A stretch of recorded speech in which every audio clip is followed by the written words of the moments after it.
Kabar terbaru dari Jepang. Pemerintah Jepang telah memberikan kuota sebanyak 70.000 untuk calon pekerja migran dari Indonesia.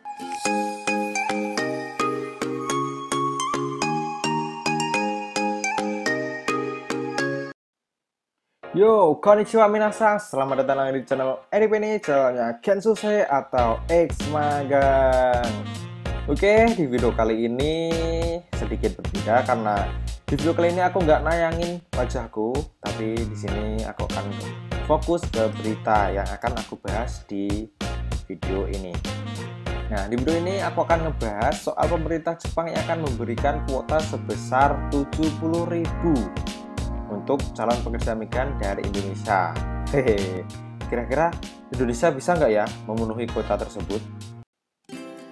Bagaimana sih penjelasan selengkapnya akan aku bacain di video ini, atau kita bisa baca bareng-bareng ya di artikelnya. Oke, kita baca bareng-bareng. Pemerintah Jepang memberikan kuota 70.000 orang untuk pekerja migran Indonesia atau PMI bekerja di sana. Namun hingga kini pemerintah Indonesia belum bisa memenuhi kuota tersebut. Wah, ternyata pemerintah Indonesia belum bisa memenuhi kuota tersebut ya, sebesar 70.000 ya. Bagaimana mau memenuhi kuota 70.000? Lawang sekarang aja yang baru berangkat ke Jepang cuma berapa? Kemungkinan untuk memenuhi kuota 70.000 ini masih jauh dari angan-angan. Oke, kita lanjut ya, baca bareng-bareng. Badan Perlindungan Pekerja Migran Indonesia BMP2MI sebagai badan negara yang mengurusi pekerja migran asal Indonesia mengakui belum bisa memenuhi kuota yang diminta. Itu kan, bener kan?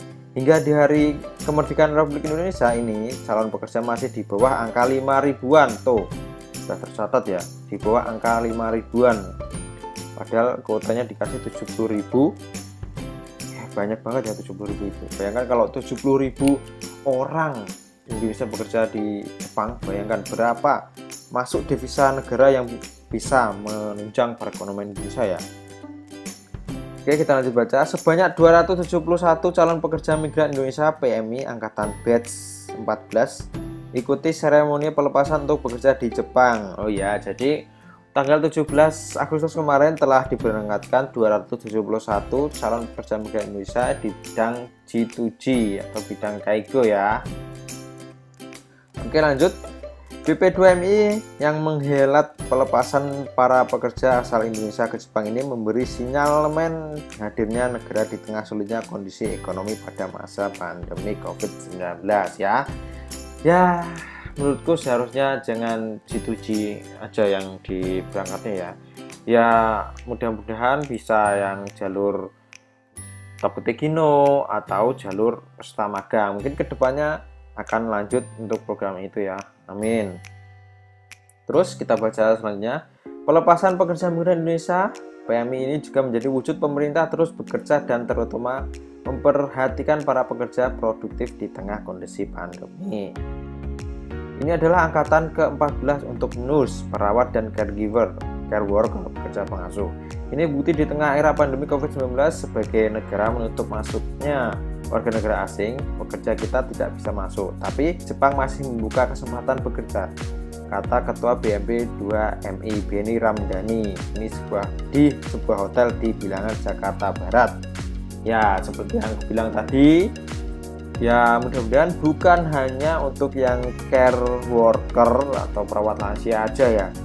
Mudah-mudahan cepat aja diproses regulasi prosedurnya untuk calon pekerja migran yang program Tokutekino ataupun program magang Jisuse ya. Oke, kita lanjut baca. Beni mengatakan keberangkatan PMI itu membuktikan pemerintah terus mengusahakan keinginan warga negara Indonesia yang ingin bekerja di luar negeri. Pihaknya memastikan pandemi tidak menjadi penghambat keinginan masyarakat ingin bekerja di luar negeri. Oke, masuk. Terus kita baca lagi. Pemerintah juga memberikan pelatihan bagi masyarakat yang ingin bekerja di luar negeri. Pelatihan itu berlangsung selama setengah tahun.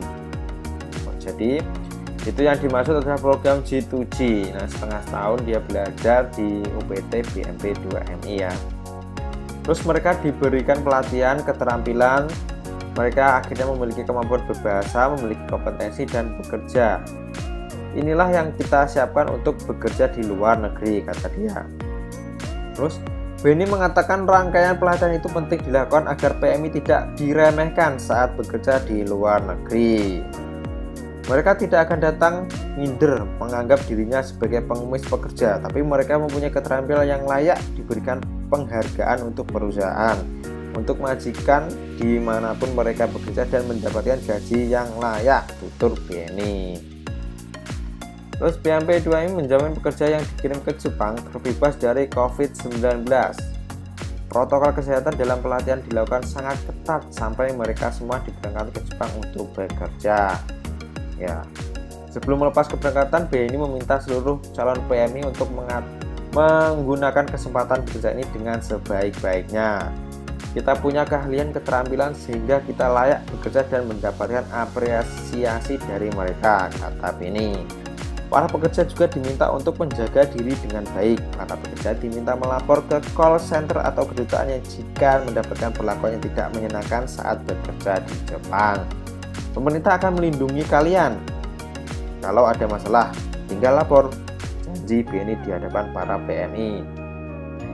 Terus BMP2MI meminta masyarakat yang ingin bekerja di Jepang untuk mendaftar dari pihaknya. Pemerintah meminta masyarakat untuk tidak mengambil jalur ilegal. Pasalnya jalur ilegal tidak diberikan pelatihan dan jaminan keselamatan.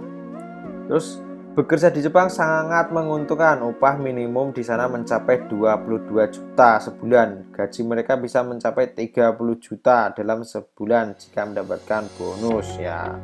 Ya itu dibilang segitu mungkin gaji kotor ya. Karena menurut pengalamanku sendiri kalau ingin gaji 22 sampai 30 juta ya itu harus lembur. Dan yang disebutkan tersebut kotor ya. Jadi kalau semisal lembur sampai 22 juta gaji bersihnya itu lemburnya waduh berjam-jam. Terus tentu angka ini memperbaiki ekonomi keluarga. Masyarakat yang mau bekerja di Jepang diminta tidak takut. BMP2 menjamin tidak ada kekerasan jika menggunakan jalur resmi. Siap. Terus zaman itu ada karena pemerintah membuat aturan yang mengikat dengan Jepang terkait PMI memberi kerja tidak bisa sembarangan hanya karena bekerja dari negara lain. Oke. Ya itu tadi artikel yang ngebahas soal 271 pekerja migran caregiver yang diberangkatkan ke Jepang. Dan Jepang sendiri seperti yang di artikel tadi memberikan kuota sebanyak 70.000 ya. Dan Indonesia baru bisa memberangkatkan di bawah 5.000. Waduh, tentang 65.000 lebih ya. Bayangkan ya. Terus seharusnya BMP2MI tidak hanya sampai di situ aja, harusnya dia mendesak pemerintah Jepang agar segera membuka untuk program Toku Tekido dan program Jiusei, karena sudah banyak sekali adik-adik kita yang ingin berangkat ke Jepang itu sudah mendapatkan CO, sudah mendapatkan visa dan lain-lain. Padahal mereka tinggal berangkat ke Jepang, tapi Jepangnya masih tutup dan mereka tidak bisa berangkat. Oke, semoga saja ini adalah momentum mulainya Jepang membuka pemberangkatan untuk kita calon pekerja migran dari Indonesia. Dan mudah-mudahan pemerintah Indonesia juga segera memberangkatkan kita yang calon pekerja migran Indonesia baik dari program G2G, program SSW, ataupun program Jisusei, ataupun juga program engineering, program school, kuliah, dan lain-lain. Oke, mungkin di video kali ini cukup sampai di sini aja. Thank you yang udah nonton sampai selesai. Dan di video kali ini formatnya sedikit berbeda karena yang nongol cuma suaraku. Karena ada kesibukan jadi aku cuma nongolin suara ya. Oke, mite kurete ya rakyat semesta. See you the next video.